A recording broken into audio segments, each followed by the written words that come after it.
Bueno, yo creo que Pedro Sánchez está hoy, podría repetir aquella frase que hizo popular en su día Felipe González, que es, él es el problema y es la solución al mismo tiempo, ¿no?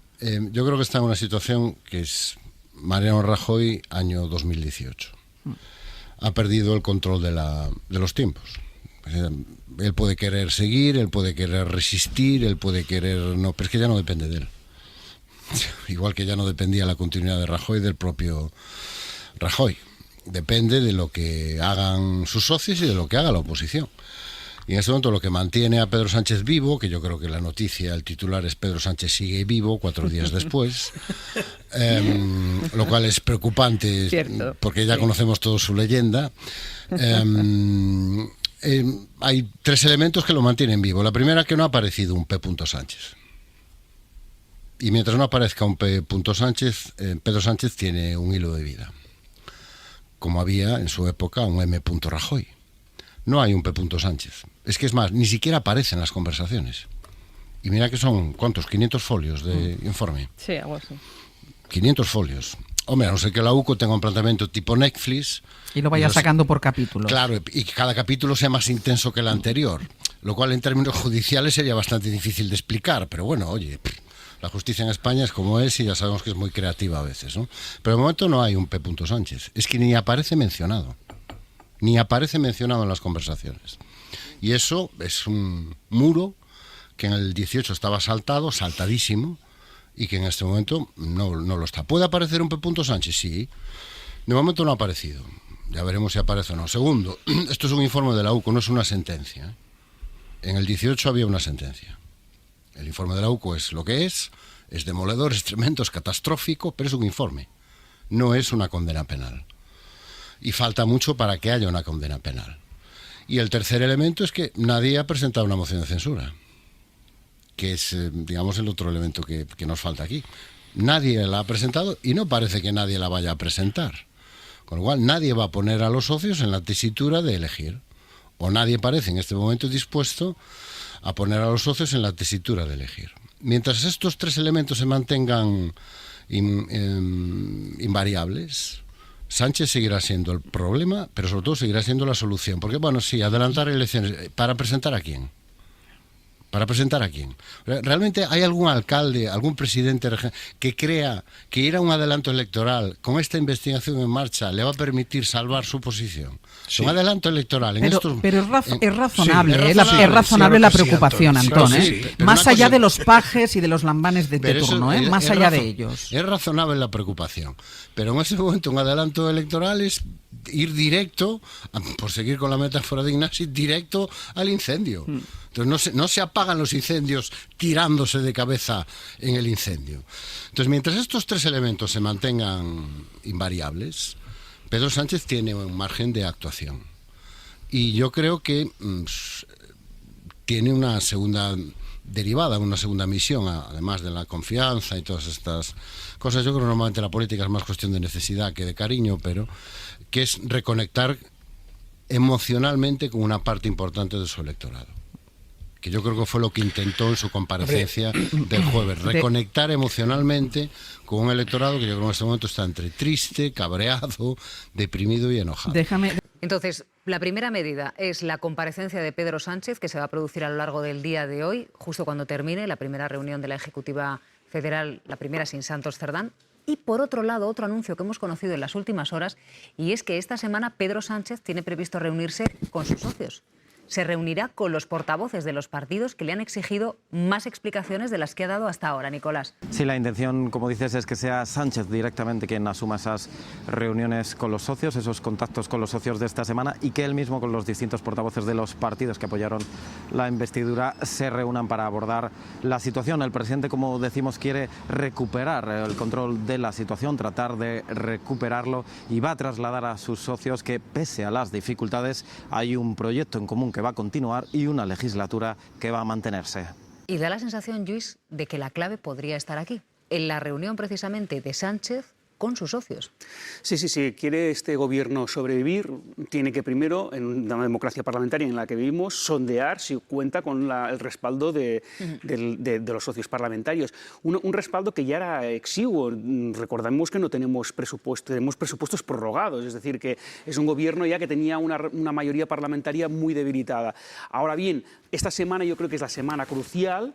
Pedro Sánchez acierta, si quiere sobrevivir, en tomar riendas personalmente de estas negociaciones, como va a tomarlas, y la pregunta es, ¿qué van a hacer los socios parlamentarios? A mí, si lo miramos de una forma aséptica, porque fíjate que en una democracia, en fin, los gobiernos nacen y mueren, a veces ganan unos, a veces ganan otros. Es decir, que en realidad se tendría que mirar estas cuestiones con tanta naturalidad como simplemente hay gobiernos que tienen ciclos, este ciclo se ha terminado, hay otro. ¿Por qué vivimos esto con una convulsión tan fuerte? ¿Por qué los socios parlamentarios no viven esto con la naturalidad que podrían vivirlo en otros contextos, ¿no? Decir, bueno, pues tienes aquí a dos secretarios de organización de tu máxima confianza, tú podrás ser una persona honesta, decepcionada, pero bueno, tu proyecto hace aguas. Que por cierto, yo estoy muy a favor de que se ponga la mano en el fuego a tus socios de viaje, porque eso, la confianza es la que se basa en los proyectos. Si cae un proyecto, caes tú, no pasa nada, la vida es así.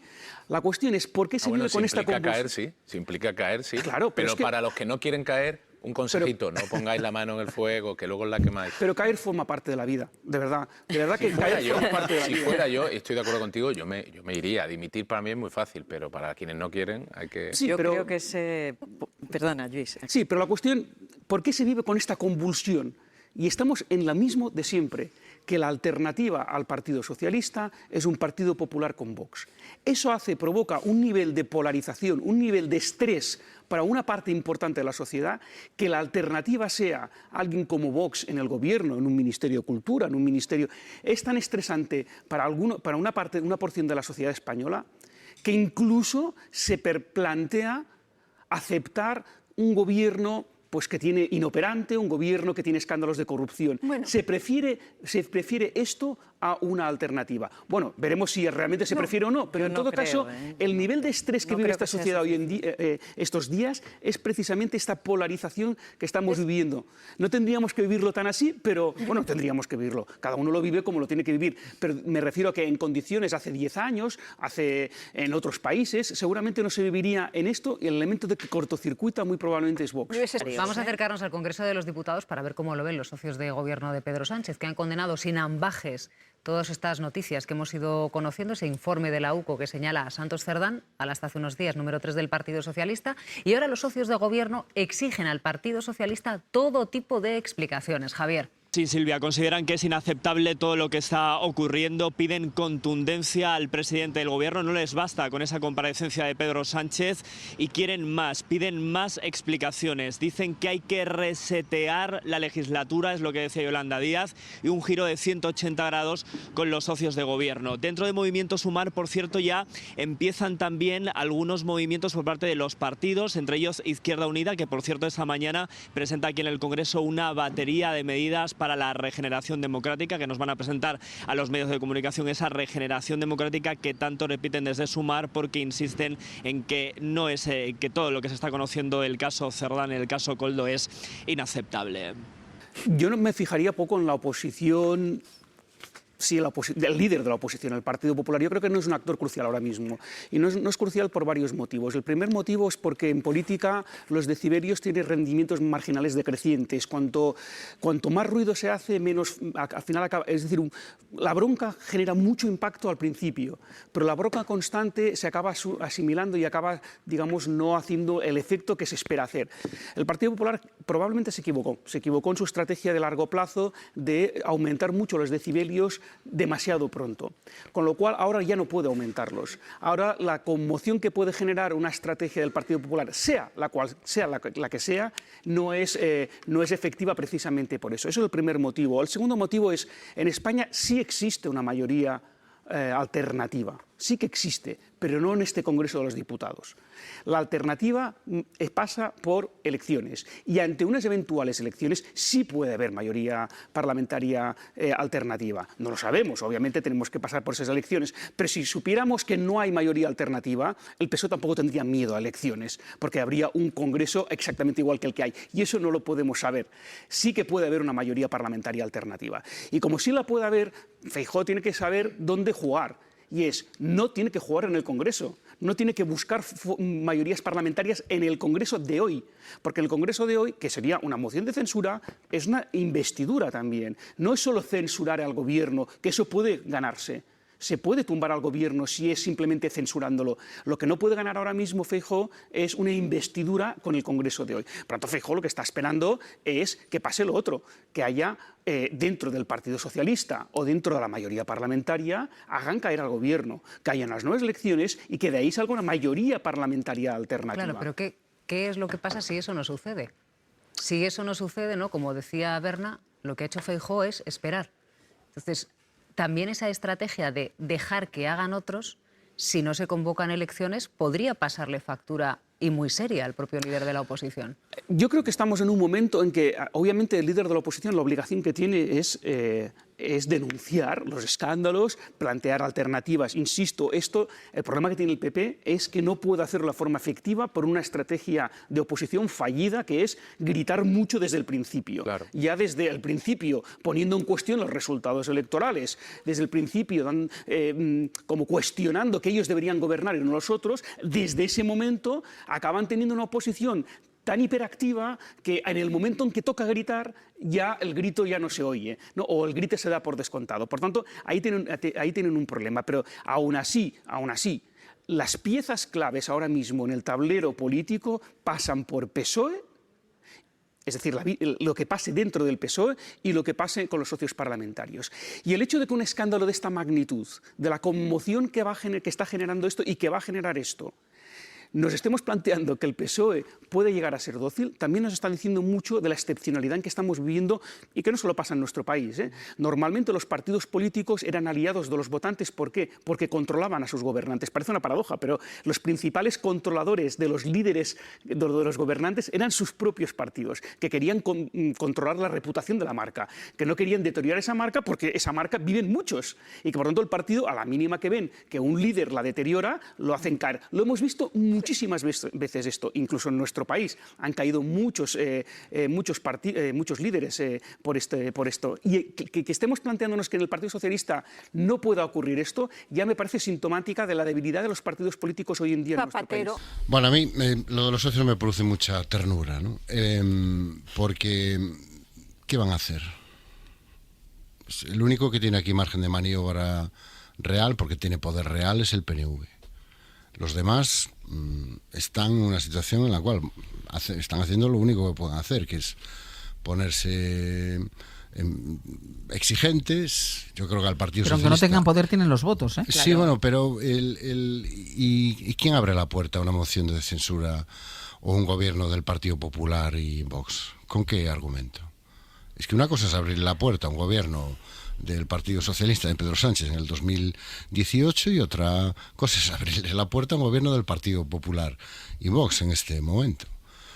¿Cuál de esos partidos? ¿Los partidos de izquierdas? ¿Con qué argumento? No, es para limpiar la corrupción. ¿Quién la va a venir a limpiar? ¿El PP? Que sigue dando sus ruedas de prensa de partido en una sede pagada con dinero B.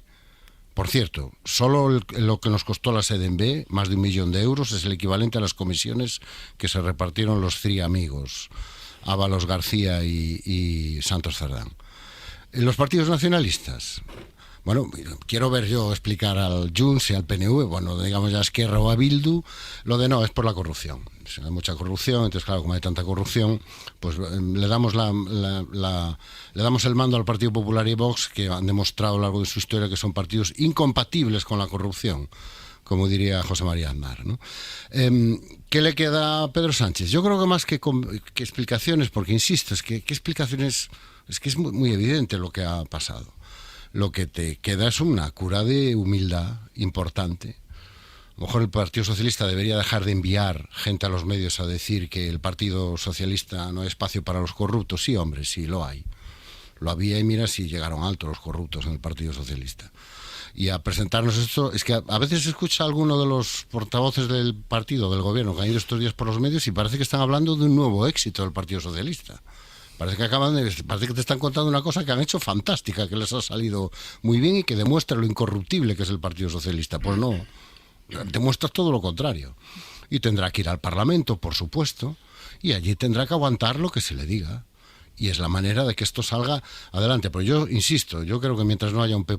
Sánchez, el coste de apoyar o de facilitar, aunque sea levemente, que llegue un gobierno del Partido Popular /Vox para cualquiera de los socios es muy superior al coste que supone aguantar en este momento a un gobierno de progreso, al gobierno de coalición. Creo que mientras ese coste siga siendo superior, insisto, yo creo que en este momento ninguno de los socios tiene más alternativa que exigirle a Pedro Sánchez, efectivamente, que les abarate el coste de seguir manteniendo su apoyo, tomando las decisiones oportunas, haciendo los cambios, sobre todo con un cambio de actitud. Es que yo creo que el Partido Socialista no acaba de entender que esto no se resuelve con un par de eslóganes y mensajes de que estamos muy bien y somos incompatibles con la corrupción.